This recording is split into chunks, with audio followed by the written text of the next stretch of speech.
Hey, what's up everyone? Baller here. This is now the last game for today, March 8, 2023.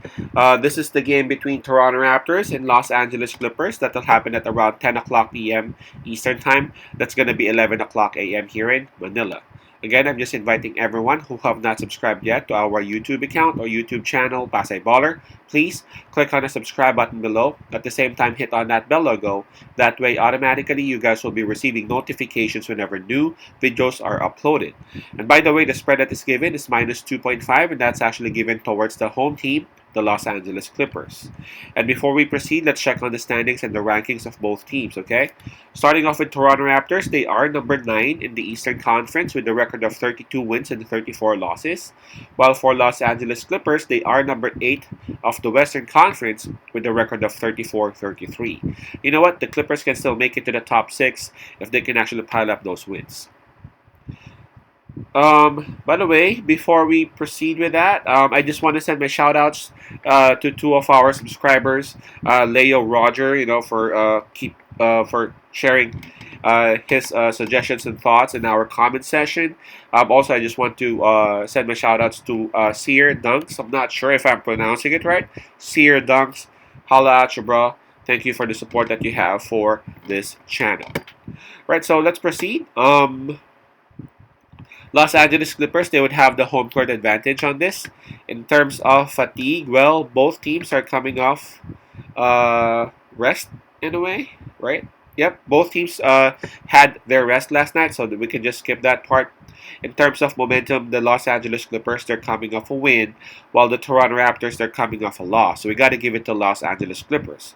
But if you would want to check on the form, Toronto Raptors, they have won 6 out of their last 10, so they're actually doing good.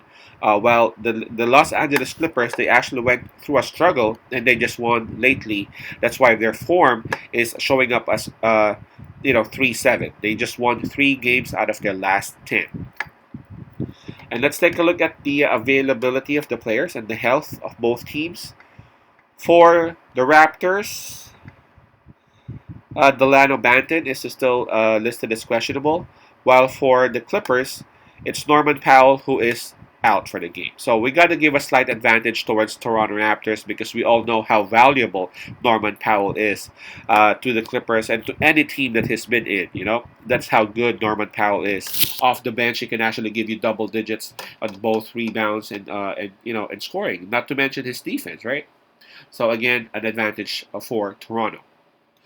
The first thing I did when I actually saw this matchup is I checked whether Zoo will be playing for the Clippers because we all know that Zoo actually sat down, some of those games lately. Why did I do that? Because, man, Toronto Raptors, they are a very good rebounding team. They miss a lot of shots, but they actually grab a lot of offensive rebounds, giving them points still. That's why I checked on the availability of Zoo, and he is actually playing on this. Plumlee is also playing for the Los Angeles Clippers, and that's the reason as to why I'm going to pick the LA Clippers on that. And not just because Zoo is there and Plumlee is there, okay?